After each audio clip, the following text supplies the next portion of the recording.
방산에서 인리를 해제시키는 것을 고려해야겠습니다.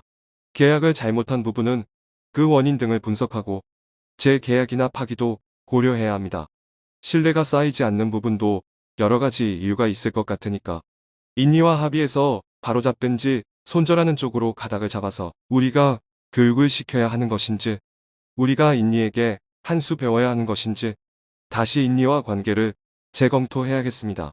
안녕하세요. 다음은 기사 내용입니다. 한국과 오랫동안 방산업계에서 각종 골치 아픈 국면을 늘 보였던 인도네시아가 당혹할 소식이 전해집니다. 방산업계에서는 인도네시아를 견제하는 좋은 국가들이 등장하면서 주목을 받고 있다는데요. 우선 한국에 있어서 인도네시아가 다방면에서 주목을 받는 이유는 정책과도 관련이 있는데, 한국이 신림방 정책을 펼치면서 동남아 시장 중에 가장 큰 곳 중 하나인 인도네시아가 주목을 받았고, 야영내 포괄적 동반자 협적인 랩까지 등장해 심기더욱 인리 시장이 떠오르게 된 것입니다. 그 가운데 특히 방위산업체 분야에서는 인리는 KFX 빅 프로젝트를 시작하면서 주목을 받게 되었는데, 문제는 누구나 알다시피 최근에 이 프로젝트는 인도네시아의 분담금 미납으로 신뢰에 문제가 생겼고, 최근 들어 간신히 봉합되는 듯 하나 기존의 다양한 행태 때문에 의심을 살 수밖에 없었는데요. 바로 프라보워 인도네시아 국방장관은 계약 맺은 한국은 배제하고 다른 나라를 찾기에 바빴습니다.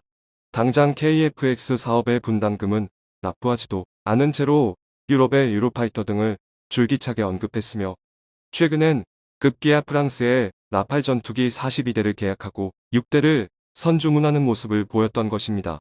또한 미국의 F-15 전투기 36대를 입고하기로 하며 공군력을 강화하는 모습을 보이고 있습니다.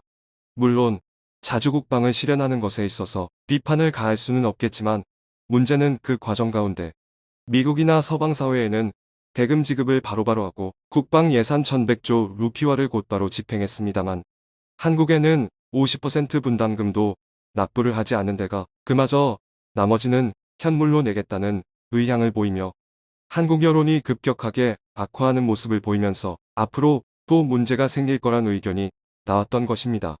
실제 프라보워 국방장관은 2021년 초에 한참 한국과 잠수함 계약금 납부를 하지 않고 있다가 일본과는 호위함정 수출 협정 합의를 시도하며 양자 간의 2+A 회의를 진행한 바 있습니다. 문제는 이 가운데 보인 인도네시아의 태도인데, 일본에게 무조건 수출을 해달라 간청한 것입니다. 일본은 엄격한 방위 장비 수출 제한법이 걸려있고 현재 10개국만 무기 수출을 허용하고 있습니다만, 인도네시아는 일본의 해군력을 높게 평가했으며 호위함 수입에 적극적으로 나섰던 것으로 보입니다.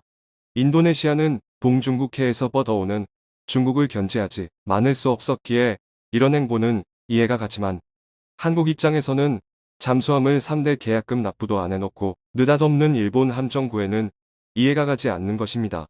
비단 방산 분야만이 아니고 인도네시아는 여러 가지 측면에서 한국을 소위 물먹게 했다는 의견입니다. 우선 최근에는 한국에 파묘 수출 규제를 실시했는데, 이는 물론 한국만을 대상으로 한 것은 아니지만 애초에 파묘 공장을 건설해 달라면서 한국의 포스코를 중심으로 한 다양한 업체에 러브콜을 했던 것입니다. 포스코 등은 현지 파묘 공장을 만들어 가동시키는 등 인도네시아에 기여한 바가 매우 큰 상황인데, 갑자기 수출 규제에 들어가면서 현지 물량 역시 한국에는 수출이 안 되게 조치한 걸로 보입니다. 또한 최근 LG에너지 솔루션 등과 함께 배터리 시장을 위한 니켈 광산 개발에 착수한 모습이기도 합니다만, 인도네시아는 이를 중국과도 동시 계약을 진행하며 이중적인 계약을 진행한 모습이 나왔습니다. 이처럼 계속 한국의 소위 양다리를 걸치는 계약이나 기존 약속을 뒤엎거나 뒤통수를 치는 모습이 지속되며 자신들이 유리한 방향으로만 사업을 하다 보니 이는 한국에 적지 않은 불안감을 안겨주는데요. 그런데 여기서 앞서 언급된 잠수함 관련해 한 가지 변화의 조짐이 생기고 있는 상황이 등장합니다. 한국의 인도네시아와는 다르게 대금 결제나 선호도 등 여러 가지 문제에서 확연히 다른 태도를 보이고 있으며, 또한 잠수함 역시 곧바로 계약하고 대금을 치를 것으로 보이는 국가가 등장하면서 흐름이 바뀔 것인데, 한국 대우조선해양은 이 잠수함에 대해서 인도네시아를 제끼고 뜻밖의 움직임을 보일 것으로 관측되고 있습니다. 그 과정 가운데 인도네시아는 이 국가로 인해서 매우 당혹스러운 위치에 놓였다는 이야기가 들려오는데요. 우선 한국의 최근 10수년간 다양한 방산 무기 계약을 체결하고 있는 국가 중 하나는 바로 필리핀입니다. 필리핀에 대해 한국은 2010년대부터 방산 수출을 3천만 달러대를 기록하면서 수출이 급증하는데요. 필리핀은 9년대화 사업을 지속적으로 추진하면서 이에 한국산을 대거 도입한 것으로 보여집니다. 그런데 필리핀이 이러한 한국의 방산품을 구매하면서 독특한 점을 보이고 있다는 점이 두 가지 나오는데요. 첫 번째는 필리핀은 이 물건을 정말 자신이 필요한 곳에 즉각 활용하는 모습을 보였다는 국면입니다. 궁하면 통한다라는 말이 있는데 필리핀의 두테르테 대통령은 당장 가장 필리핀 안보에 효율적 무기를 갖추고 약 7천여 개의 섬으로 구성되어 있는 필리핀의 호시탐탐 영토와 수자원 등을 노리는 중국을 상대한 것입니다. 두테르테 대통령은 필리핀에는 비싼 미국산 무기보다 곧바로 적을 대응할 수 있는 적절한 무기가 필요하다 했으며 그 과정 가운데 한국산 무기를 대거 제용했습니다. 중국을 몰아내는데 물량도 필요했기 때문이죠. 실제 작년 7월경 필리핀은 중국 선박 220여 대를 몰아내기 위해 한국 경공격기의 FA-50PH를 출격시켰습니다. 중국은 필리핀의 스프레들리 군도를 차지하고 자신의 영토로 기정사실화한 모습이 나왔습니다. 두테르테 대통령은 친중 정책으로 오락가락하는 모습을 보이면서 여론의 못매를 맞은 바 있습니다만 다행히 대통령을 제외하고 국방부 장관 등 모든 참모들과 여론은 반중 여론이 매우 거셌던 것이 작용했습니다. 한국항공우주산업카이는 지난 2017년 4월에 FA-50PH-12대를 모두 필리핀에 인도한 바 있으며 이후 필리핀 국방부는 이슬람 반군 소탕 작전인 마라위 전투 등에 FA-50PH를 투입했는데 이 전투기의 정밀 폭격 가운데 매우 큰 성과를 얻고 필리핀 군에서는 한국에 대한 지지를 본격화했습니다.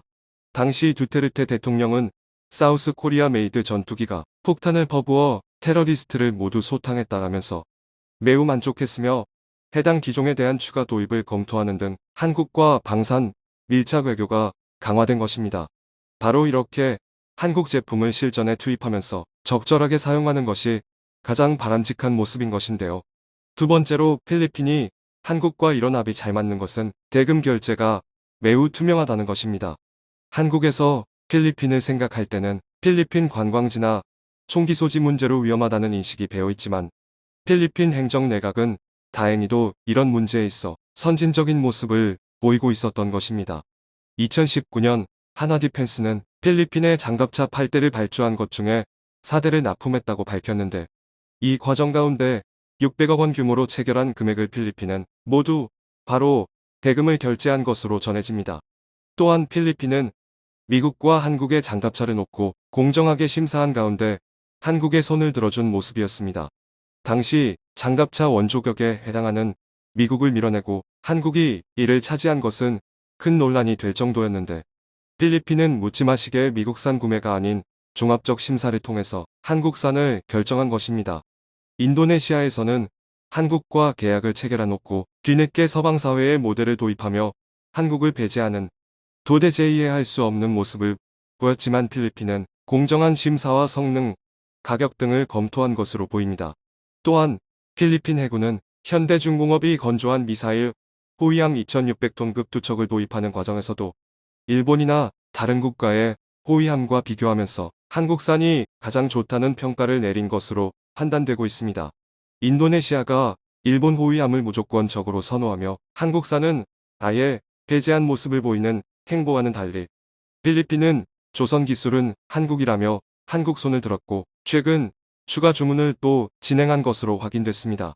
2016년의 호위함에 이어 이번에 필리핀 국방부는 3100톤급 초계함 두 척의 건조 계약을 현대중공업과 맺었고 계약 규모는 약 6천억 원가량이며 2025년경 필리핀에 인도되는 계약으로 확인되고 있습니다. 현대중공업은 첫 번째 호위함 출항 시에 6.25 참전국인 필리핀에 대한 감사로 마스크 2만 개 등의 방역용품을 호위함에 선적해 출항하는 등 이제 6.25를 지원받던 국가가 호위함을 수출하는 국가가 되면서 필리핀의 안보를 지키고 또한 방역까지도 도움을 주고받는 훈훈한 모습을 연출시키기도 했습니다. 또한 현대중공업은 필리핀이 2022년에 원해 경비함 6척을 우선 협상 대상으로 정할 것으로 보고 있습니다. 그야말로 한국의 각종 해군 장비들이 필리핀 바다를 지키면서 중국을 상대하는 중요 라인이 된 것입니다. 군사 관계자들은 필리핀이 현명한 것이 한국산 군수 제품을 써보고 추가 주문을 지속하는 점이라면서 한국형 경공격기, 호위함 등 다양한 분야에서 계속 한국산을 추가 주문할 것으로 내다봤습니다.